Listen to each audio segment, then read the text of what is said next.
Naikkan saja gaji PNS, TNI, Polri, pensiunan hingga 125%. JPNN.com, Jakarta, mantan Menteri Koordinator Bidang Perekonomian Rizal Ramli memberikan solusi kepada pemerintah jika ingin kondisi ekonomi bangkit di tengah terpaan badai pagebluk COVID-19. Solusi ini, kata Rizal Ramli, sudah terbukti dilakukan di era kepemimpinan Presiden Abdurrahman Wahid Gus Dur, dan kini juga diterapkan negara lainnya. Saya baru baca di India tahun ini akan rebound paling cepat dari seluruh negara di Asia.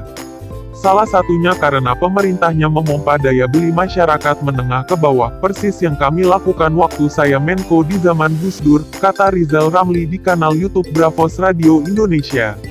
Dikisahkannya, saat itu dirinya membenahi kondisi perekonomian, pertumbuhan ekonomi kala itu -3, tetapi dalam waktu yang singkat berhasil diubah menjadi positif. Saya masuk ekonomi -3, hanya dalam waktu 21 bulan kami mampu menaikkan menjadi positif 4,5 atau naik 7,5%. Ekspor kita, pemerintahan era Presiden Gus Dur, naikkan 2 kali lipat, ujarnya. Tingkat ketimpangan masyarakat di Indonesia juga membaik dengan koefisien Gini ratio terendah dalam sejarah. Gini ratio paling rendah dalam sejarah. 1 tahun kita kurangi kemiskinan 5 juta, 2 tahun 10 juta. Jokowi dalam setahun hanya mampu mengurangi kemiskinan kurang dari 1 juta, ujarnya. Hal ini bisa terjadi karena pemerintahan era Gus Dur menempuh strategi berbeda. Berita lainnya, Nagita Slavina bakal tinggalkan Raffi Ahmad. Korea lebih bersedih hati ketimbang Indonesia. Nita Thalia, ya Allah, aku masih belum percaya dengan apa yang terjadi. 3 berita artis terheboh. Nikita Mirzani soroti ramalan Bayu, Nita Thalia berduka. Jokowi disuntik vaksin COVID-19, Sinovac makin percaya diri. Berita terpopuler, kondisi terkini Habib Rizik Aziz mengkhawatirkan. Dulu, Mbah Mijan kurang vulgar apa tentang ramalan. Kematian saja diramal. Sekarang, kondisinya berbeda. Mengaku Ustaz Aldi Taher dikritik warganet. 5 berita terpopuler, Ibu Iriana Jokowi lama tak muncul. Ada yang minta tolong. Kondisi Rizik mengkhawatirkan. Gaji PNS. 5 cara mengusir kebiasaan menunda-nunda. 5 alasan kenapa kamu harus coba kencan online. Hanya dengan begini, si dia tahu kamu menyukainya setengah mati. Nasional All Nasional Hukum Humaniora Istana Kesehatan Lingkungan Politik Sosial Tokoh Berita BCA. Politik All Politik Legislatif Parpol Pilpres Pemilihan Umum Pilkada. Daerah All Daerah Aceh Bali Kep. Bangka Belitung Banten Papua Barat Bengkulu DKI Jakarta Gorontalo Jabar Jambi Jateng Jatim Jawa Kalbar Kalsel Kaltara Kalteng Kaltim Kep. Riau Lampung. Ekonomi All Ekonomi Bisnis Industri Investasi Makro Pajak Produk Properti Syariah UMKM.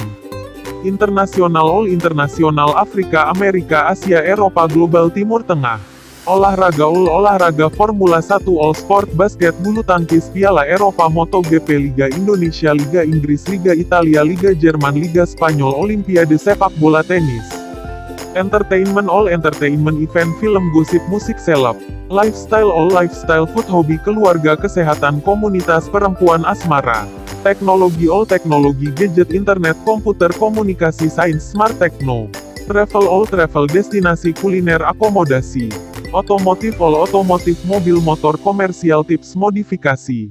Video All Video Nasional Video Politik Video Ekonomi Video Olahraga Video Entertainment Video Internasional Video Lifestyle Video Teknologi Video Pendidikan Video Ramadan. Foto All Foto Nasional Foto Daerah Foto Ekonomi Foto Internasional Foto Olahraga Foto Entertainment Foto Teknologi Foto Lifestyle Foto Kriminal Foto Pendidikan Foto Otomotif Foto Indokartun Foto Menpan Karikatur.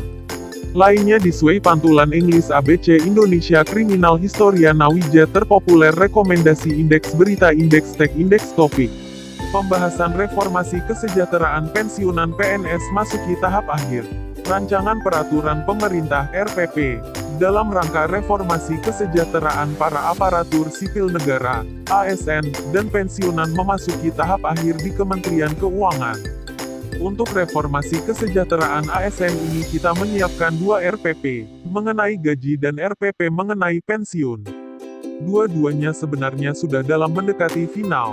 Dan dalam eksercise terakhir dengan Kementerian Keuangan, kata Sekretaris Kemenpan RB Dwi Wahyu Atmaji dalam rapat kerja dengan Komisi 2 DPR RI, Jakarta, Senin, tanggal 6 Juli tahun 2020. Dia menjabarkan, untuk pensiunan ASN ada 3 pokok utama untuk reformasi. Pertama adalah memberikan manfaat yang memadai. Sebab ASN banyak yang keberatan dengan pemotongan gaji pokok untuk pemanfaatan pensiun.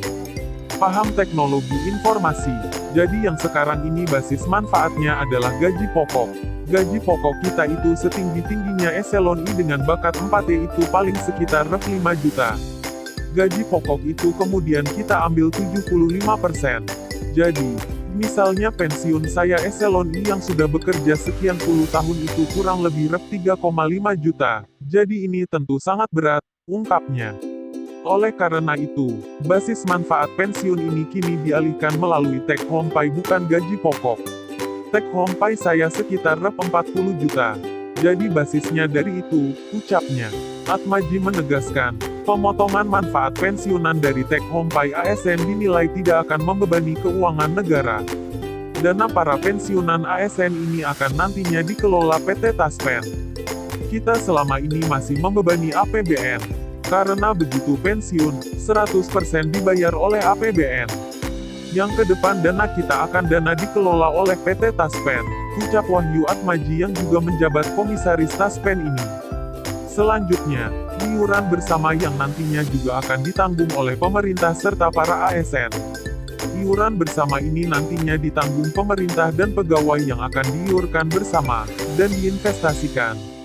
Manfaatnya akan diharapkan lebih besar dan memberikan jaminan hari tua kepada PNS, katanya. Sebagai informasi, kepesertaan Taspen meliputi pensiunan PNS, pegawai negeri daerah otonom, pejabat negara, hakim, penerima tunjangan perintis kemerdekaan, dan penerima pensiun anggota ABRI yang diberhentikan dengan hak pensiun sebelum April tahun 1989.